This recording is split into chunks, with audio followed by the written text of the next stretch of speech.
আমি যখন reality show থেকে বের হলাম, আলমগীর ভাইয়ের সাথে আমাদের পরিচয় অনেক আগে থেকে। হ্যাঁ, উনি গুড মিউজিশিয়ান, এবং তোমার সাথেও পরিচয় কিভাবে কি হলো আমরা একটু জানতে চাই। পরিচয় হলো আসলে গানের মঞ্চেই পরিচয়, প্রথম গানের পরিচয়। মঞ্চে হ্যাঁ, এর আগে তাকে তো গান আমি গেয়েই পরিচয়। গান গেয়ে পরিচয়। এই গানটা আমি সবসময় আচ্ছা। গাই।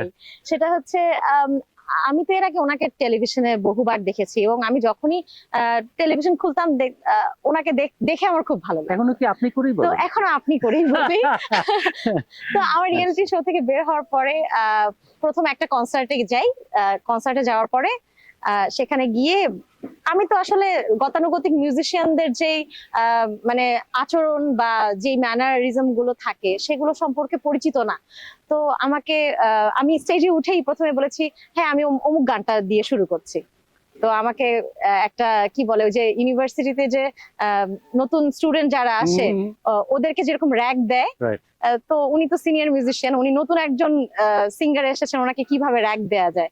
তা আমাকে ডাক দিল, শোনো এদিকে আসো। তো আমি গেলাম, বললো যে আমাকে চিনো? আমি ভাইয়া আপনাকে তো টেলিভিশনে দেখেছি বহুবার। তো বললো যে হ্যাঁ দেখেছো, বাট তুমি আমাদের কাউকে সালাম দিলা না। সরি ভাইয়া, ভুল হয়ে গেছে, আসলে আমি খেয়াল করিনি, আমি মানে প্রোগ্রামের জন্য একটু কনসার্ন ছিলাম ওইদিকে। তো বলো ঠিক আছে, তাহলে তুমি অন স্টেজ আমাদের সবাইকে সবার সামনে সালাম করো, তারপরে গান শুরু করো। তো আমি একদম যে র‍্যাগ দিছে এটা তো ডিনাই করা যাবে না। সো আমি পুরো অডিয়েন্সের সামনে সবাইকে একেবারে পায়ে ধরে সালাম করে তারপর বললো হ্যাঁ, তার হাতে তো ড্রামসের স্টিক, বলে হ্যাঁ এখন যাও, এখন গান গাও।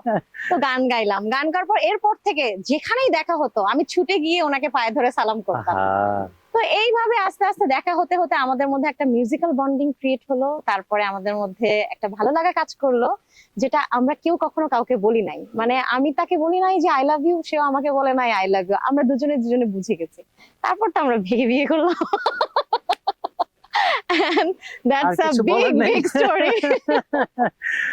সবচেয়ে বড় বিষয় হচ্ছে যে তোমরা ভালো আছো।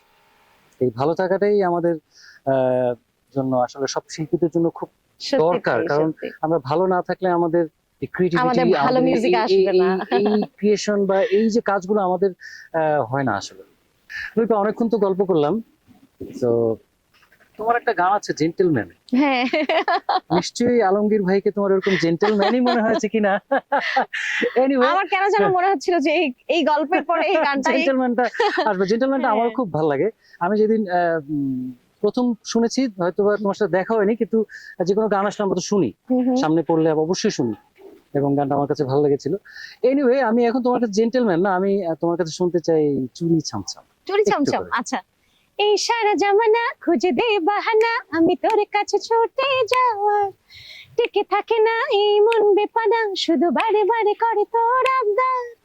নয়নে তোর ছবি আঁকা, অন্তরেতে ছায়া, লাভ নাই জানি তবু ভাবি একে পাগল মায়া। হাতে চুরি ছমছম বাজে, বসে না মন কোনো কাজে, প্রেম আসে যায় মনে তোকে না পাওয়ার কারণে।